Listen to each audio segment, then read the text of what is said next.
Hello, everyone, and welcome to the Phileas Club. This show is the place where we gather from different parts of the world, talk about the things that have been happening in the past few weeks, and tell you what we think of them with our own perspectives, our own backgrounds, our own cultures, and hopefully you get a little bit of a different view on things that you might have thought you knew everything about. Or maybe we just confirm what you thought, and that is possible as well. We try not to have a bias in any way. I almost said we don't have a bias here, but I guess we all have a little bit of a bias. The important thing is to be open to listening to the other people's views on things, and that certainly is what we do here. My name is Patrick Beja, and I'm very glad to be welcoming back to the show. Let's first to my, if I was in France, so I'm from France and I currently live in Finland. And if I was in France, I would say to my east is Matthias joining us from Germany. So welcome, Matthias. How's it going? Hello, neighbor. But now you're down south. You're completely below. So I don't know where to look. How's it going? We are a huge community. Everyone is a neighbor, so... Yeah, absolutely. We are in the European Union. We all love each other. Yeah, but at least until this corona thing hit, because now we are all more or less enemies because we are closing the borders, no one can travel, and old rivalries are popping up again, I guess. Well, we'll see. We'll discuss all of this and how things are going in this post-lockdown, partial post-lockdown, depending on where you live. Things are starting to change back a little bit, but we'll discuss that in a little bit. Before we do, I do want to welcome Dan Campos as well from Mexico. Is that the right way of saying it? How's it going, Dan? Excellent, Patrick. And actually, you are using an accent that it's indistinguishable from somebody from Mexico. So that's a perfect pronunciation. Yay! I love having great accents. We've had a standing debate on DTNS, a tech show I do with our good friend Tom Merritt, about whether or not I have a French sounding accent. I think I do have an accent, but I don't think people can tell I'm French if they don't know. But at least if I show up in Mexico and I say Mexico, then people, if I only say that word, people won't know where I'm from, or they'll assume I'm from there. So they will perhaps think that you are an advanced French student who is just from Mexico and actually care to learn some different languages. So there you go, Patrick. Thank you very much. So I think, Dan, we're going to start with you because I don't know anything about what's happening in Central South America and, well, specifically Mexico. Before we do, though, I do want to thank the people who support the show on Patreon. This show is a labor of love, and it's definitely a labor. It's a lot of work to put together, a lot of work to do, a lot of work to produce. So if you enjoy it, if you get something out of it, as I always say, please do consider supporting it on Patreon. It's super easy, takes literally 2 minutes. You go to patreon.com/the Phileas Club. You have the link in the show notes, and you can just give $1 or $2 per episode, and that is all that is required for the show to function. So if you like it, if you appreciate it, if you get something out of it, please do consider giving a little bit of your hard-earned cash if you can. If you can't, then obviously I do not want to take your money. But if you can afford it, it would be absolutely awesome, and I would very much appreciate it. So patreon.com/the Phileas Club. You can do it from your phone. You can do it from your computer. It takes 2 minutes, and it makes the show run. So yeah, we're going to go as usual. Each one of us is going to tell us about, tell the world about what's happening in their country. And what's the biggest piece of news, or I guess in these coronavirus times, what's the general atmosphere in Mexico, Dan? Let us know. All right, I will start first with perhaps some kind of funny news, and from there I will take to the more current news. And this is actually kind of relevant because it reflects the kind of caution, the kind of care that some people at the current administration with our president are taking care of these different situations. Specifically, last week, Andrés Manuel López Obrador, our current president, tweeted a link from one of the projects that he released when he was first elected. That was in 2018. And the name of the project also was Proyecto 18 or Project 18 because it began in 2018. So he was just like thinking, okay, this will be a good moment because it's about 2 years from when we released this plan. So let's promote this. The only problem that was in there is that his people didn't care about renewing the contract with the domain. So somebody also got there first, and they registered on that domain a porn site, which was my God. Project 18, because you have to be 18 or older to get there. And it was porno mexicano gratis, Mexican porn for free. So the people who is in charge of the social networks for the president and for those who are related to him, like this energy secretary or all the secretaries and ministers were retweeting because it was like, okay, this is good news from the president. Let's show the people how we are advancing in this. But nobody cared for check for the link on Twitter. And also, if you saw the tweet, you could see the web address, which is the same, but you could see the preview of the site, so nobody cared about that. So for about half a day, between 4-6 hours, everybody was like trolling the president and the ministries because they didn't pay attention to this. How can you so not that's the like first news? How can you not at least like see the preview on the tweet for 6? Like if you tweet it and after a couple of minutes you see, people letting you know, and I guess maybe these public figures get a lot of tweets so they don't even pay attention to the responses, but at least a couple of, direct messages or even someone calls you. It took like 6 or 7 hours for them to realize. That's terrible.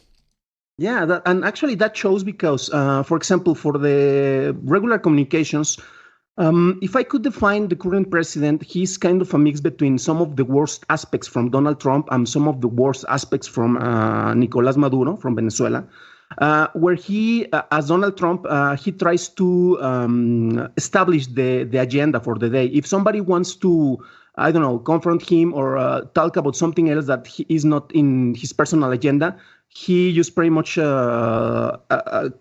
wants to change the subject of the conversation. So they actually really don't care about what somebody else is saying. And this is one of the main problems that we have in here because one of the main aspects that has been a common aspect in this administration is that if you are not in the side of the president, if you are not in the side of the so-called left in Mexico, and I say that it's the so-called left because it's more like evangelical right, but a lot of people think that because it's not a Catholic right, because, well, in Mexico, mostly of the people is Catholic, they think that because it's not Catholic, it's left, but they are more conservative in a lot of aspects. So if you are not in the side of the president, you are a conservative, you are somebody who shouldn't be taken into account. So we have this kind of division, which is really hurting us in different aspects. And this actually explains part of the way that they are doing the communication. So you have pretty much the official message, and if you have to be aligned into the official message. If you are not agreeing, you will be, as I mentioned before, you will be ignored. But also, Obrador established something that it was actually, he established when he was the city mayor in Mexico City. We call it the Mañaneras, which are the morning conferences where he spends about an hour taking questions from the press, from a lot of the different representatives. And also he deals with the most important things that we have in the country. Right now, obviously, it's the coronavirus pandemic, but he uses it more like propaganda. And this has to do with what I mentioned before, because if you dare to challenge him even with official information from the government sites, for example, the number of people suffering violence, no, you are wrong. I have a different set of numbers. That's always the response that he's going to give you. He always have a different set of numbers for anything that it's against the official position, even if you quote perhaps the numbers from an official page from the government and says, well, these are actually your numbers. And this has happened a lot of times. So this is like the personal vision that they have in the government. Moving it to some of the things that we are dealing right now, we have something that is called the working street light or semáforo de recuperación, which indicates, according to the light that we are, which sectors of the industry are going to be opening after we recover from this pandemic disease. And I want to mention something before getting in there, that in Mexico in 2009, we could say a test trial and with not all the features available for the coronavirus, because we have the AH1N1 pandemic in here, this kind of disease that was kind of similar. Obviously, it wasn't as deadly as the coronavirus, and it was similar in the kind of the infectious level. And I remember very well that in 2009, the administration that we have in there took care, and it was criticized because for a lot of people, they overreacted with the kind of infections that we have in here. The administration at that time, they decided to go all the way because it originated in Mexico. And they were thinking, well, if this is like something that originated in China, what the SARS virus, MERS virus, any kind of those other deadly diseases, we have to take a lot of attention, because if it is associated with Mexico, obviously the industry, obviously the people who want to invest in Mexico will think twice before getting in there. So that's why they overreacted. But I remember very well that at that time, I was working in an office in one of the main sectors here in Mexico. And I remember that we were made to wear face masks for about a month when you were getting there. I remember that in the city center, right in downtown, in front of the Fine Arts Palace, El Palacio de Bellas Artes, there were trucks from the military, from the army, delivering face masks. They were delivering also a lot of tests, for to check if you were infected with this disease. And we had about 15 days, 1 week for complete lockdown, 2 weeks with a lot of 2 weeks of paying a lot of attention, and about a month where it kind of normalized the situation. And you're still talking about 2009 now. That's what correct. Happened then. Okay. Yeah. Sorry about that. So at that time we had this experience, and some of the lessons that we had to have from that situation was, okay, you have to pay more attention, to wash more your hands. You have to cover when you sneeze. At that moment, we call it the Dracula or the vampire sneeze, because you have to cover like if you were wearing a cape, your face while sneezing. And other thing is that at least for 15 days, if you went to the city center, it was there were not a lot of people. And it was really sad, and the economy stopped for a bit. So it wasn't as serious as the current situation that we have, and that obviously is a worldwide situation. But those were some of the lessons that we had, and we didn't learn. When the current president came into power, one of the first things that he did was cutting the budget, because for him, something that means money, it's something that means corruption. And if you earn a lot of money, probably it's because you are corrupt. So he started cutting the salaries from the people at the top in the government institutions. He cut the budget of the health sector by half. It was like for about 46 or 49%, which is a lot. And that was 2 years ago. And when the current pandemic came here, it was kind of ridiculous, because the same posture was present in here. Because he was saying, well, okay, yes, because we were doing austerity measurements. We were cutting the budget because a lot of money was just getting there and it wasn't getting to the people who actually need it. But one of the main problems is that the budget that he cut, it was the one in charge of the health of a lot of people. I mean, pretty much the entire country. So when we have this situation, the people who is fighting the pandemic in the hospitals, they didn't have the budget for the most essential items like face masks, like all the stuff that you need to cover and to protect yourself from getting infected. And after that, the president actually commented, well, If you are a doctor, you are responsible for the health of the people who are coming to you. So you should take part of your salary and buy those things because even if I don't give you the money, you are responsible for that people. So for him, it's always somebody else's problems. And if you have money, pretty much you are in the wrong side of the equation. This is pretty much part of the things that have been facing here. Sorry, go, Patrick.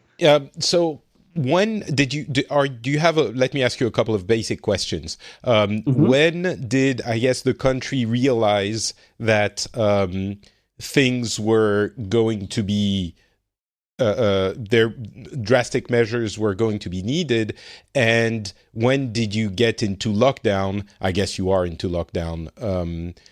For us in the Western world in general, it was early to mid-March that it happened everywhere at the same time. Was that also the time frame that it happened for you? It is kind of similar because the way that we are located, and as you know, we are close to the United States, and a lot of works depend on of the United States. Even though we knew about the situation in Spain and Italy and in China, for us it was like, as long as it doesn't affect one of our main partners, in this case the United States, we can pretty much ignore that. So for late February and early January, we were already having daily communication from the government about the situation with the infection, but they were saying this is not important. They were saying, don't worry, just kind of pay attention, but we can pretty much go ahead. Even the president was like, you have to go out and buy food in the mom and pop's restaurants. You have to go because the economy needs you. You have to go outside, even though the health secretary and the health subsecretary, who actually gives the information, we have a daily program at 7 p.m., which is not a soap opera, but this is where they release the official information. He was already recommending that we should be into a lockdown. A lot of businesses decided to go before the federal indication, the federal instruction from the president was being done. So when did that happen? Yeah. Okay. In early March, it was when a lot of business were like, you know what, we have to stop here. We are going to start establishing different schedules. And if you can work at home, you will do it. At least for a couple of weeks, the official posture was, don't worry, you have to go outside. The official posture from the president, because even the health secretary was saying, you have to pay attention to this, even though it's not worry. By mid-March, it's when we started with the official lockdown. However, in early March, some of the state governors, like from Jalisco and Nuevo León, they decided to go before the instruction from the federal government. And those are some of the states that actually have the least cases of infection. So I guess your timetable is similar to, and I might be a little bit purposefully provocative here, but you seem to be pretty antagonistic to the way it was handled, which I completely understand, and it seems there were some serious failings, as everywhere. But I guess my point is, the timetable is roughly similar to every other Western countries. Everywhere it was early March, people were like, woohoo, let's go out, let's support the economy. And then suddenly, within the span of 10 days, everyone was saying, you should all stay at home right now. And let me turn to Matthias for just a second to go back in time again to that far, far away time of late February, early March.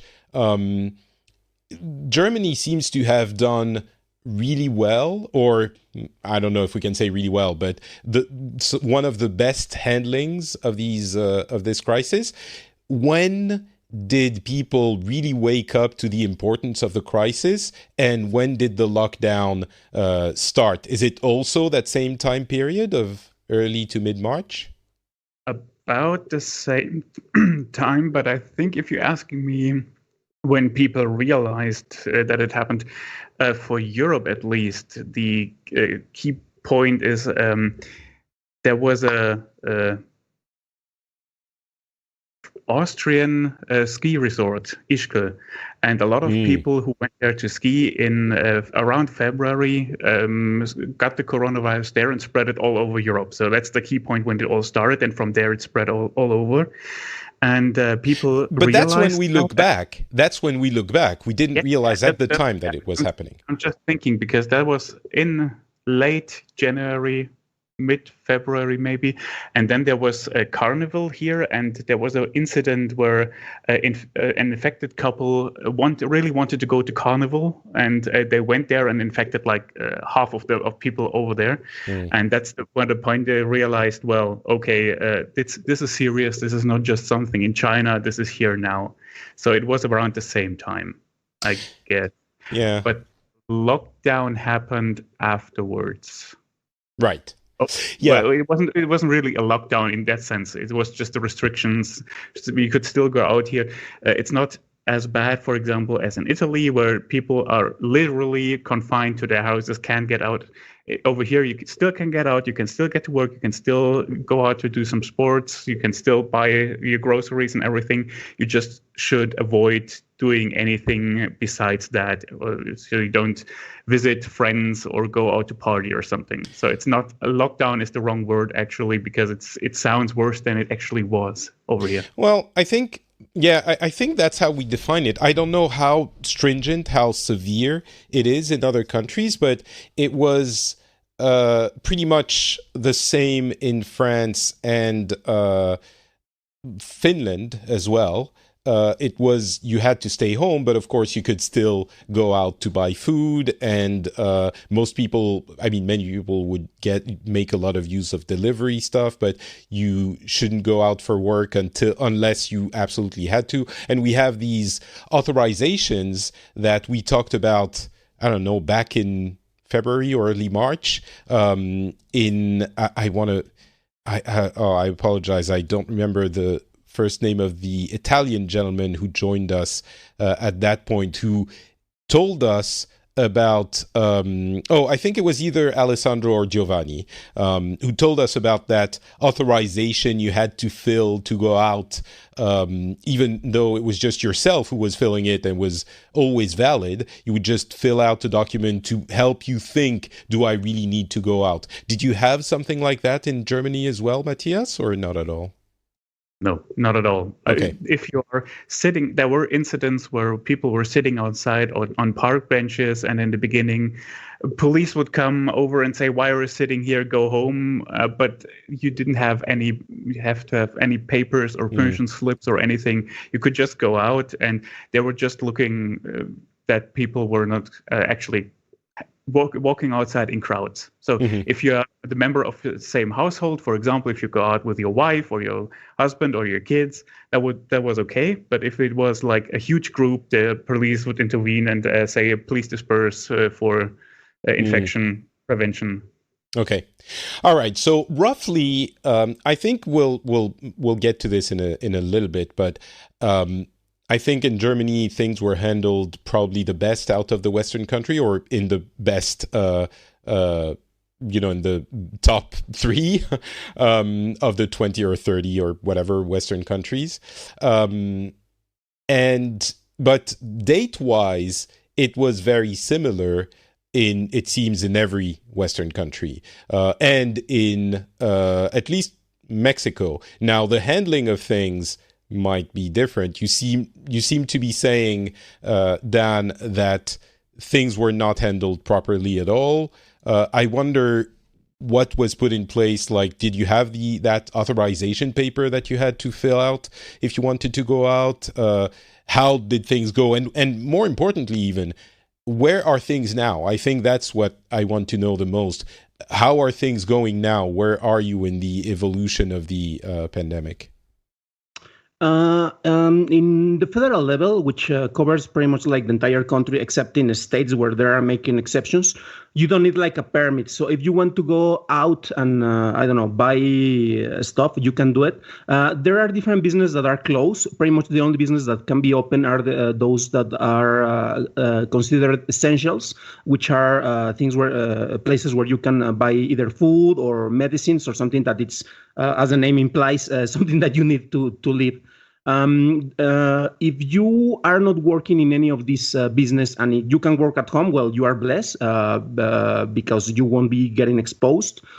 Things like public transportation, they start closing some, for example, in Mexico City, some of the subway stations so that a lot of people wouldn't be able to get into the public transportation, so that you will be starting to apply in certain filters. So if you don't have as many people in the subway, well, the chance for getting infected are going to be less. Of course. The thing is that, well, it doesn't work like that, because you have less trains working, you have less stations open, so you have more people in each station, and it's something that I have to deal with at least twice a week when I have to go physically to work. So it didn't work as planned. The public transportation is almost about getting in the regular schedule. They close for about 2 or 3 weeks, the stations, as I mentioned, but they are reopening a lot of them. Last week, and the government released the schedule for reopening the industries. So we are thinking that until mid-August, we will be getting to the end of this quarantine. And they released this information last week with something that for me was kind of a red flag, because the president announced, well, you know what, we have already flattened the curve, so we can be thinking about opening different parts of the industry. Okay. When he announced that, we had 151 people dead on that specific day for coronavirus related diseases. And the very next day, it actually went to 300. Yesterday, we have reported 501 people dead for coronavirus. But there's the other part of the problem. If we are comparing Mexico with the rest of the countries that are part of the OECD, the Organization for Economic Cooperation and Development, which we are part, we are actually one of the countries that are making less tests. And if you go to check the acts, the official papers, when they say the cause of the death of the people, at the beginning we were actually joking because coronavirus wasn't something deadly. You should be worried more about atypical pneumonia, because most of the people who were dead at the time were diagnosed with that, because we have not enough tests to check that they are actually infected with coronavirus. And if you don't practice a test for the person who is getting to the hospital, you don't add that as a cause of death. So we have pretty much a lot of people who official cause of death is not coronavirus, but it pretty much was something related to that. And it's part of the lack of tests that we are having. Because I was looking at the statistics, the official statistics on the Google statistics page. If you Google COVID, you will get that page, and the statistics are really interesting.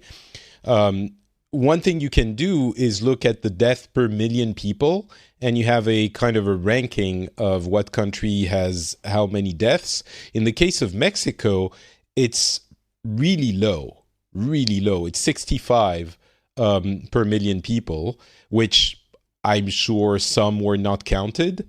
But even if there was double that, it still puts you about the level of Germany, which is also low compared to other similar countries, similar in the sense that they are Western countries. Germany is at about 100. For comparison, the US is at 250 or something like that.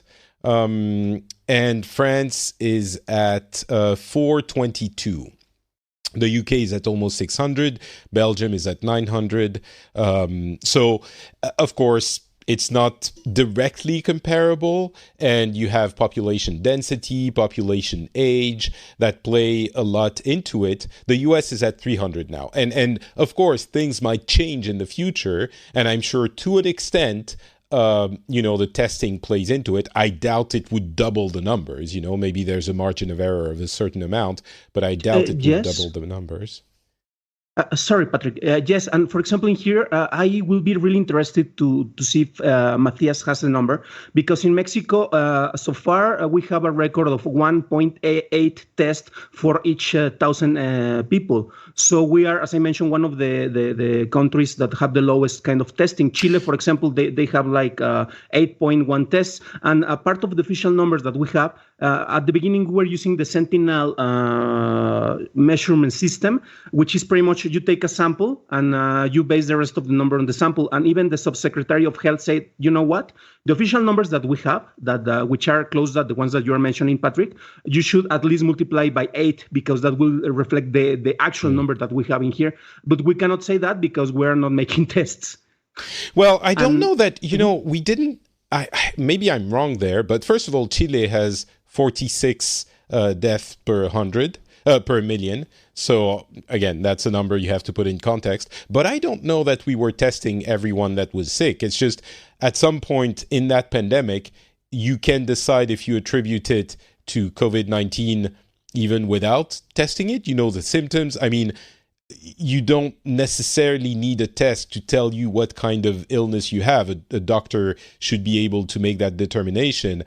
Maybe it wasn't the case in Mexico, and indeed, maybe you should multiply by 8. It's possible, I suppose.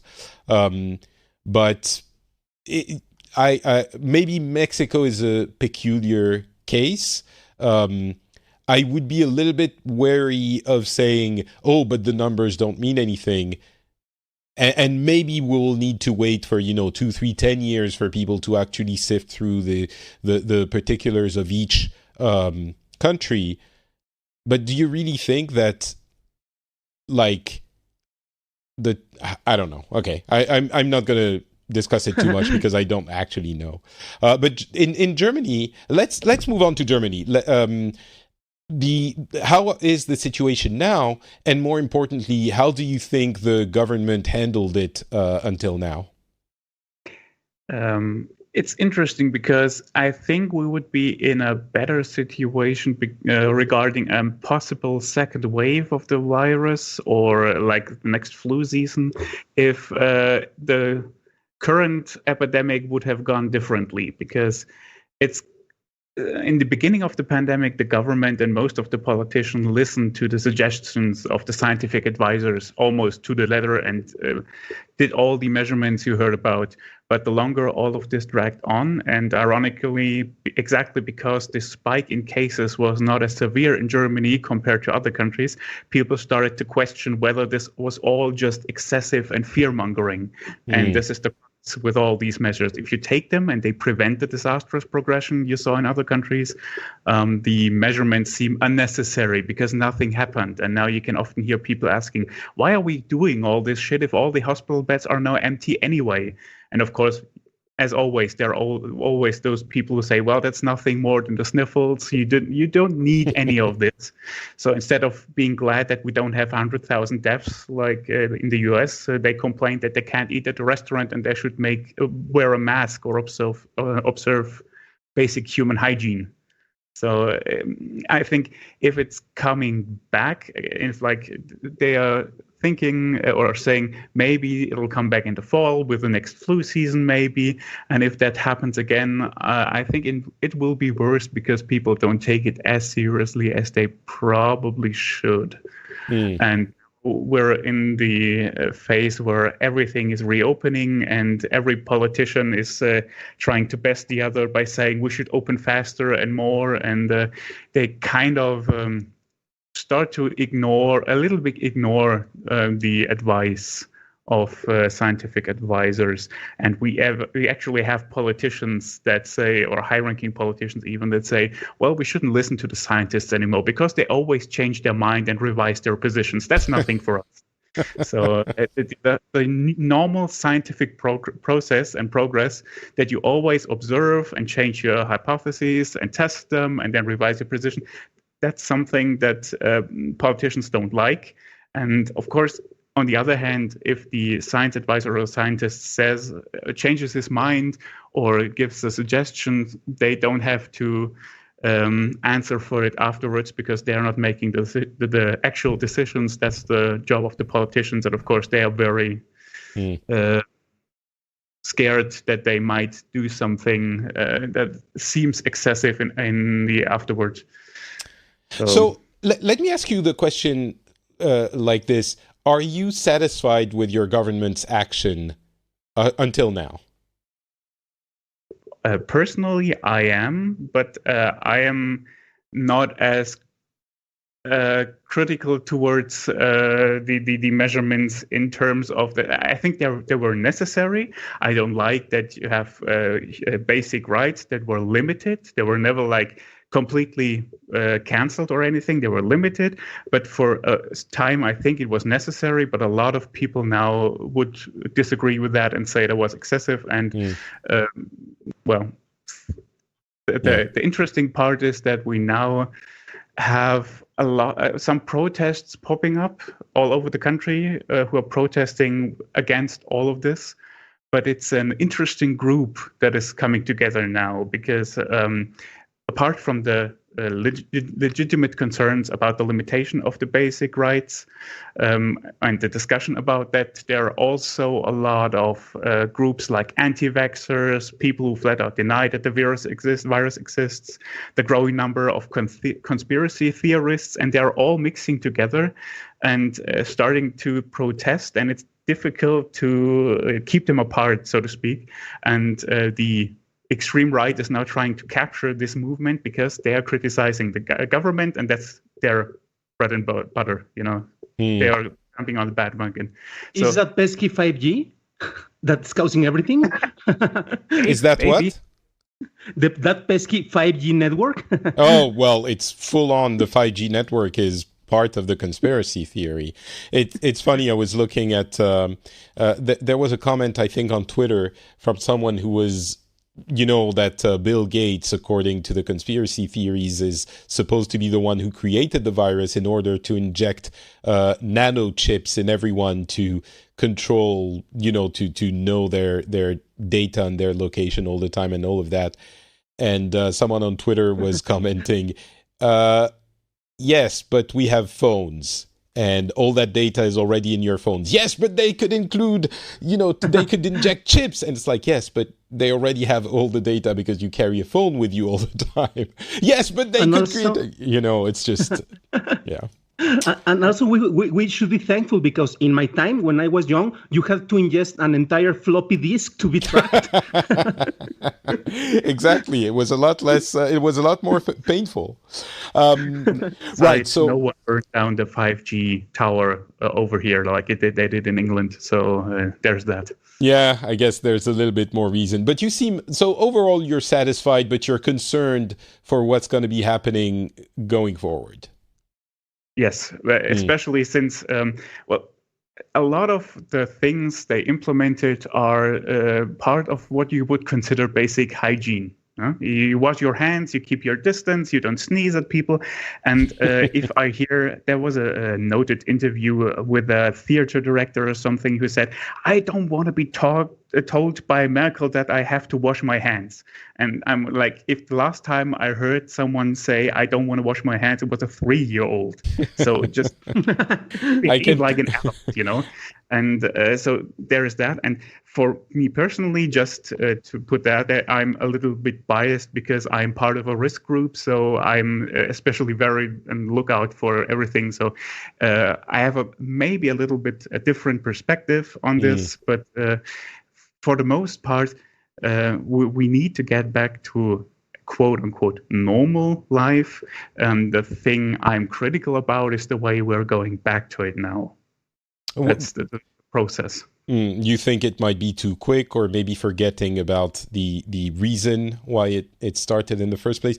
It's funny because for us, the situation is very different between France and Finland, but in many ways it's also quite similar because the way things were implemented is very close. Mostly the same restrictions for mostly the same duration. The difference is that the spread of the epidemic in Finland was a lot lower, a lot smaller than it was in France. Of course, France is one of the most affected countries, and maybe some of it is due to the slow response or the inadequate response of the government. Maybe some of it is due to the fact that the virus was already everywhere, and well, as I said, when everyone woke up in the early mid-March, different countries were affected according to the amount of spread that had already been there.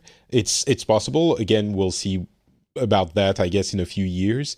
But overall, the same restrictions applied and the same level of awareness seemed to have been existing in both Finland and France. But, as I said, Finland had like, I don't know, a tenth of the cases, even per million. We have like 50 cases per million in Finland, and in France it's 400, something like that.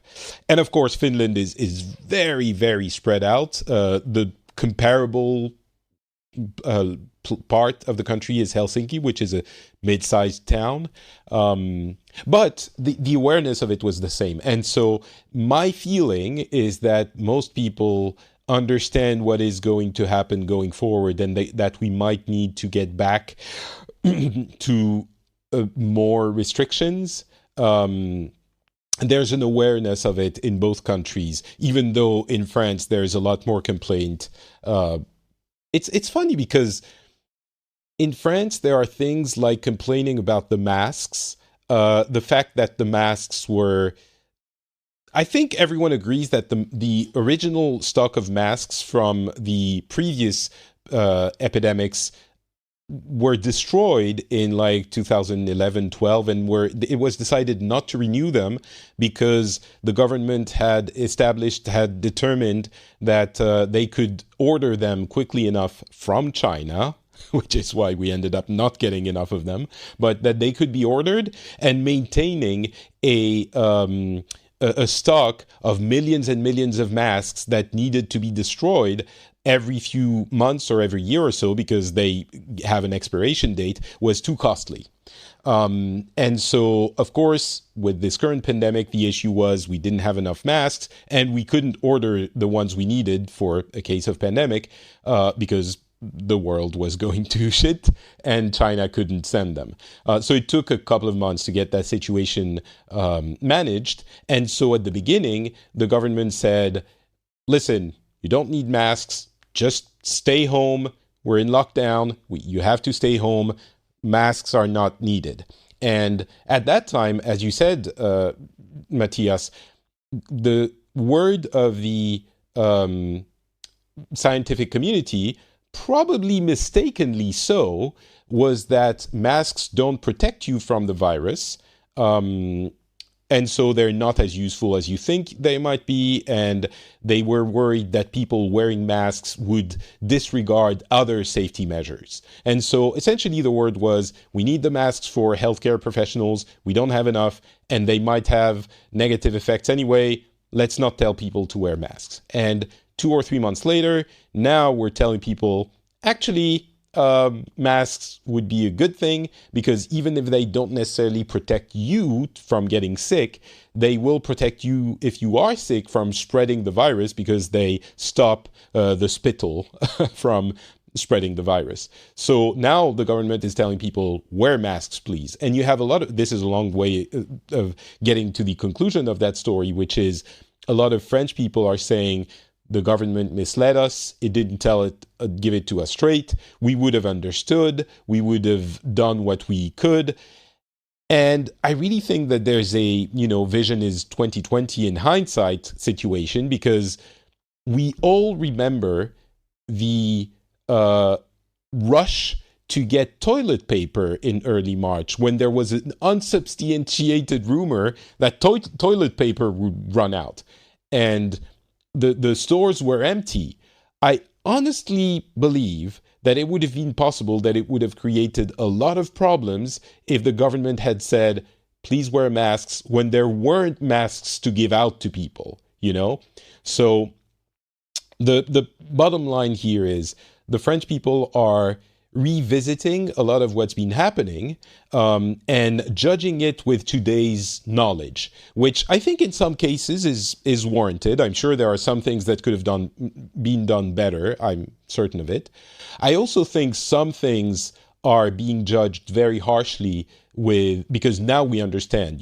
I very clearly remember in early March when the lockdown was implemented, I was making Instagram stories and Twitter posts explaining to people why social distancing was important, because myself, I understood that maybe, 2 days before, with having had a really good explanation. I talked about it on this show. But I was explaining to people why that was important, and people weren't getting it.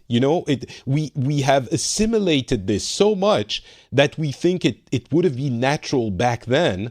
It wouldn't have been. So I think it's very dangerous to judge that time period with today's knowledge. But, maybe there are also things that we would have understood. Maybe we would have understood that masks were necessary, but we didn't have them and it wouldn't have created problems. Maybe people would have just social distanced, even if they had made handmade masks, and they would have been prudent anyway. I don't know. My experience with the way things have gone is that people were not being careful enough already. So I don't know. We'll have the conclusion on all of this, I guess, as we mentioned, in a few years. But the bottom line is, again, third time I say the bottom line, on the overall situation now, that bottom line, I feel like things are slowly getting back to normal, and people are aware that we might need to go back to a more stringent lockdown process. And that might be the difference between my feelings about the situation here in Finland and even in France compared to you in Germany, Matthias. It's that because it was quite severe and quite urgent, and we did have a lot of deaths, although not in Finland, but I guess Finns are very civilized people and understand the importance of listening to the scientists. But we're very aware that things might have to be rolled back a little bit. Just like our conservative friends were saying in the US last episode, they were like, we're reopening things. The situation is different in different parts of the country, but we know that things might need to be rolled back a little bit. But you're saying, Matthias, that this is not the feeling you're getting in Germany. People are not aware or might have a more difficult time accepting going back to a more stringent lockdown? That's my fear. So because we didn't experience the same severity, that the next time they'll say, well, it worked last time, so why bother? It'll just work out fine. And also there's, of course, always the issue that Germany has a very large number of intensive care units compared to other countries. So even if it would hit here, the amount of people who could be treated would be larger than in other countries. So it might not be that severe in total death numbers. But it's the problem is, it's not just the deaths, but also it's a systemic disease. It has the aftermath, the problems you might have afterwards for life need also be something you have in mind. Because if you have a respiratory, if your lung is damaged, you will have that for the rest of your life, and that will go down on other diseases you might have in the future. But in total, I think there are 3 points why I think I don't like the way we're handling it, going back to the quote-unquote normal again. One is that a lot of this seems to be politically motivated by certain politicians, because 2 of the main protagonists in all of this are potential candidates for a conservative chancellor in 2021. So they're in the spotlight because they want to profile themselves and be the protector, but also the one who champions the economy. So maybe they're not really listening to these scientists, but look more at their political profile. Number 2 is that I think that all of this might undermine the public opinion now towards science. because this week there was, I think you can really call it a hit piece by a large tabloid paper on the government's chief scientific advisor. And they're trying to discredit a study he's presenting. And the problem I see with this, it was completely misrepresented. All the claims were misrepresented. They ignored all journalistic standards. Even all the scientists they quoted, they didn't talk to them. And now the scientists say, we never talked to them. We distance ourselves from all of this. But they ran with the story anyway. And I think this all undermines the trust you have in science. And if you don't trust the scientists, guess what happens the next time when they warn about a pandemic, or if they discuss something else, like, for example, climate change? Well, why should we listen to the scientists? They got it wrong all the last time. So why listen to them now? And the third one is we could use all of this as a chance for change that is badly needed, especially for things like climate change. And because climate change, for example, is still progressing, we're not paying attention right now. And while all of the measures against the pandemic have done wonders for things like pollution or the reduction of emissions, we're now starting over the same way we did before, instead of taking this moment to implement badly needed changes. Just as an example, politicians over here are now discussing if we should give consumers a premium so that they can buy new cars to accelerate the sales after the lockdown has ended. But instead of limiting this, for example, to electric cars, or even if they would offer this for buying a bike or something that is environmental friendly, they want to use it to sell the same car as before. Or another example, Lufthansa, the airline, is now getting a 9 billion euro bailout by the government because of the pandemic. But instead of using this to force the changes, they would lower emissions, for example. Like, they could force them. I think France did this as well. They're forcing an airline to reduce the amount of in-country flights that could easily be replaced by train rides to lower emissions. But instead of doing that, they're just giving Lufthansa the money, and they can continue as before. So that's, in my opinion, a wasted opportunity. You know, it's funny because every person I talk to on this show has bad things to say about their country and good things to say about other countries. It's always, I don't know, I feel like, certainly I'm not saying that this isn't true, of course, but I think it says a little bit about what we choose to look at. I don't know. It's just something I notice in general. We're never happy, I guess. I don't know. The problem is this is something we haven't faced before. It's completely new, and you don't know how the outcome will be. You have no script to follow, no best practices. You're making it along as you go. And the problem is, as you said, hindsight is 20/20. If you look back, you always know that you could have done it differently and it could have been handled better. But we're all making it up along, I guess, as we go along, I guess. So, well, I will tell you that looking from the outside, Germany is seen as the champion in the way they handled the crisis. Like, it was exemplary. And of course, there are other countries that might have handled things better, but Germany is so close to us that it's very comparable at the very least, because we're cousins. So I don't know. Also, just because you said everyone likes the other countries but not their own, while I don't agree with a lot of things Angela Merkel is saying and standing for in this case, even though she has only limited opportunities because most of the measurements taken were on a state level or not the federal level. So she was just the, I guess, moderator who tried to keep it all together. But the way she handled this, and she calmly explained everything, that's something I like about her. Even though I hate a lot of other things, that's something I really like about her. And I think whoever the next chancellor will be, I think that's something we might miss in the next one. Oh, so at least there's a little bit of on her way out, she gets to lift her head up a little bit more than she had been in the past few months or a year or two. Dan, I'll end with you. I guess, how do you think things are going to go for the future? Earlier in the show, you seemed to be saying that things were, as we're looking at a quieting down of the crisis here in Europe, you seem to be implying that actually things are just starting for you, even though the lockdown measures are being relaxed.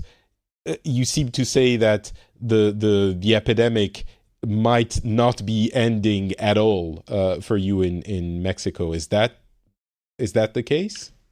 Yes, and I have similar concerns as Matthias expressed, because the second wave and the third wave will be the most deadly in this case here in Mexico.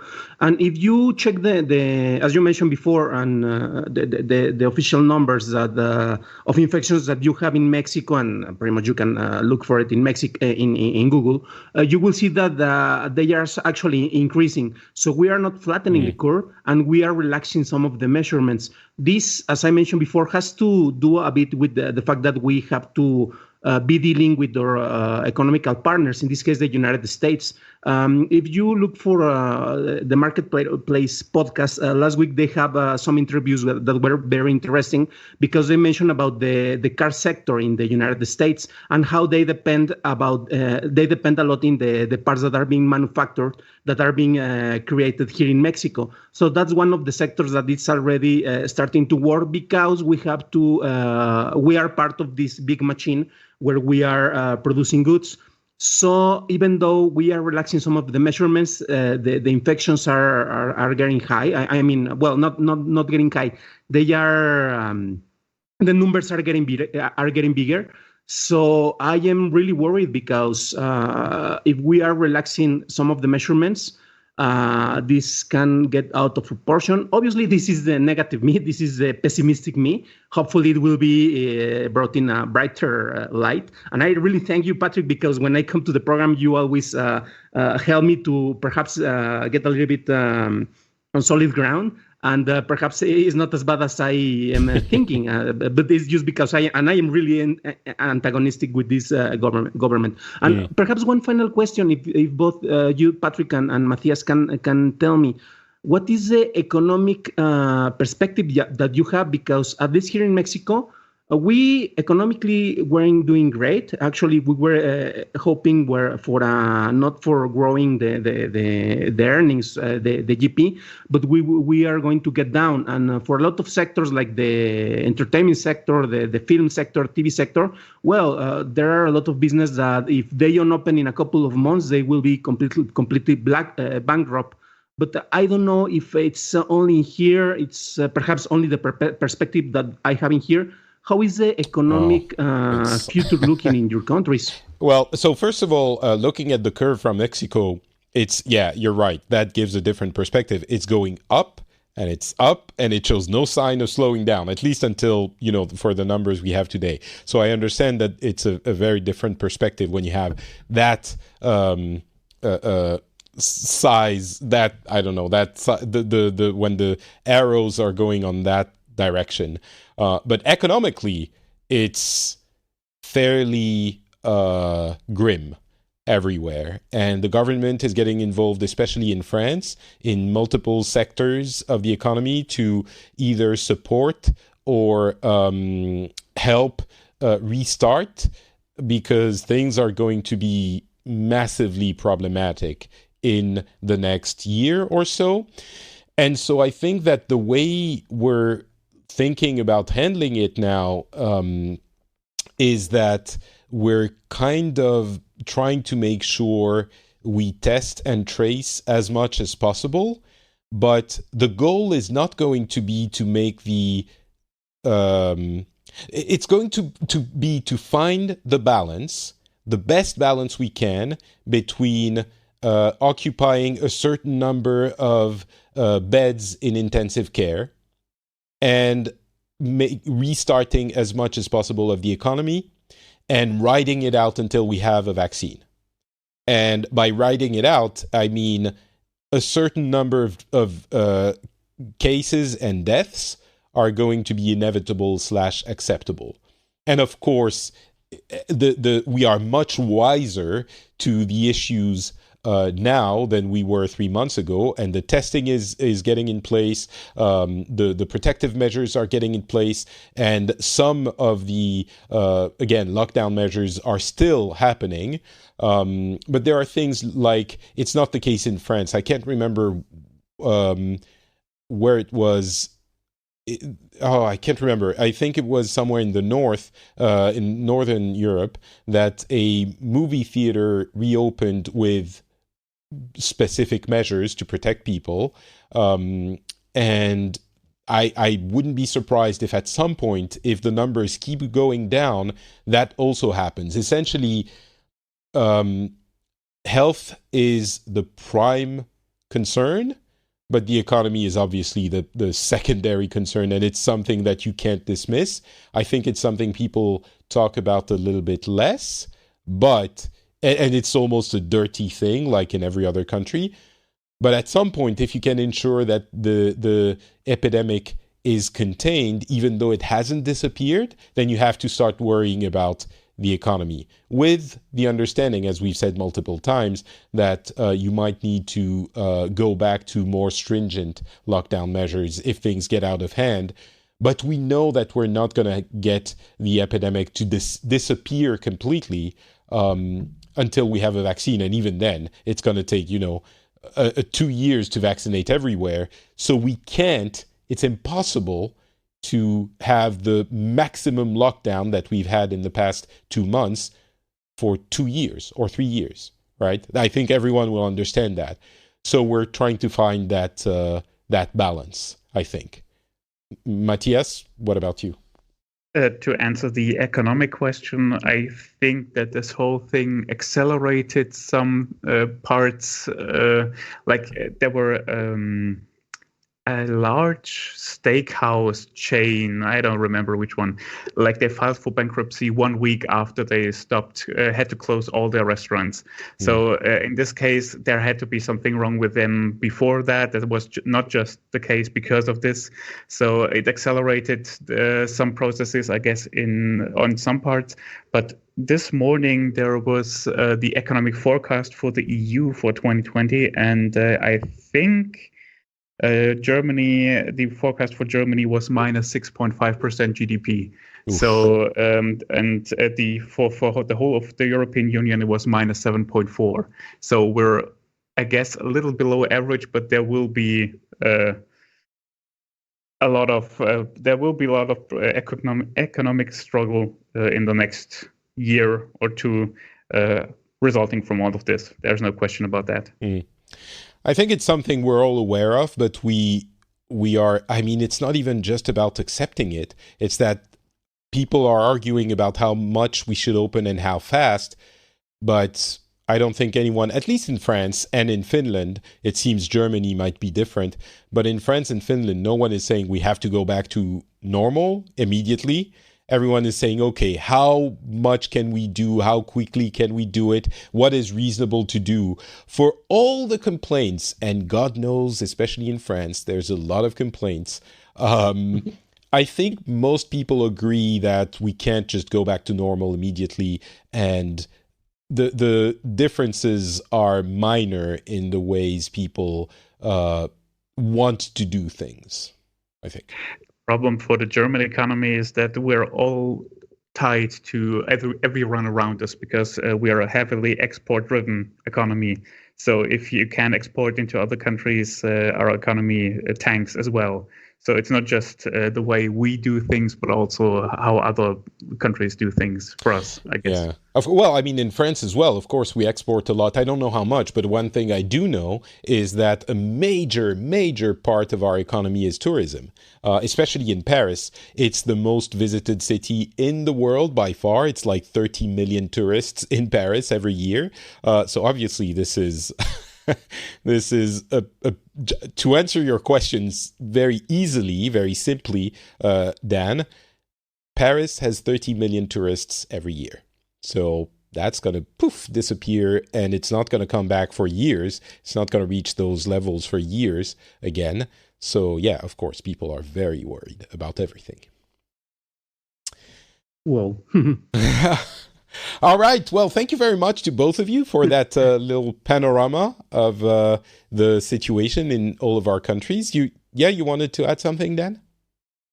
No, it was just complementary, and it was well because pretty much it's the same scenario for everywhere. I mean, in Mexico, we also depend from tourism, but we depend a lot of oil, and the current administration was pretty much betting everything on oil. And you know that I believe that right now you can make more money by selling beer than by selling oil. So you can. They don't know where to stock it. Exactly. Yeah, they don't know where to store it. They're paying people to buy it and store it somewhere. I mean, that might have changed a little bit already. But they give it away for free. If there was a huge news article because a brewery who usually sells like in those large drums, not in the bottles, but who usually sells in large drums, can't get rid of all the beer, so they gave away 15,000 liters of beer because it was about to expire, and they just gave it away for causes. Where is that, and how can I get there really fast? Because in Mexico, we don't have beer. All right. Well, thank you again to both of you. Before we leave, Dan, can you tell us where we can find you, please? The easiest way is on Twitter, but I am actually going to recommend that if you use Instagram, you can find me in there as Dan Campos HDZ, and perhaps you won't find a lot of pictures, but I actually post a lot of video in there, produced content, vertical video about films, about comic books, and about science and tech. So there you have it.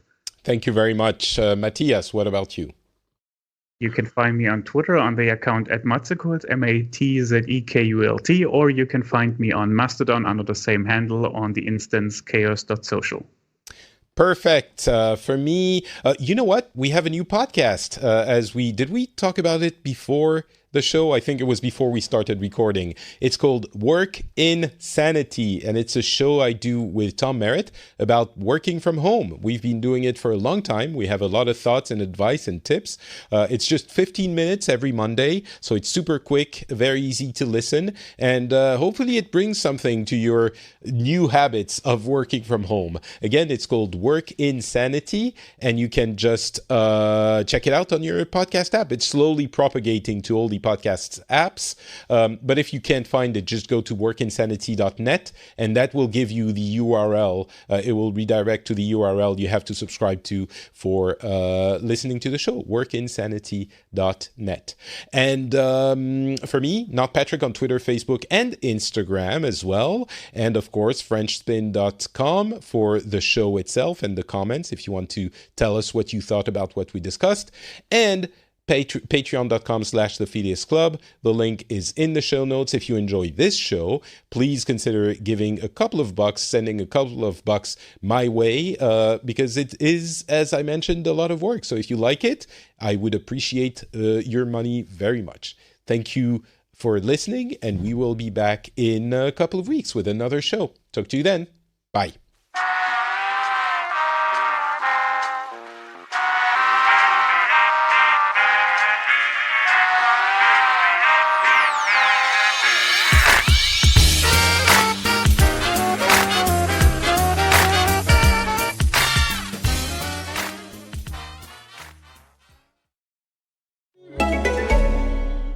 Pour ouvrir la cuisine sur le salon, il faut abattre une cloison.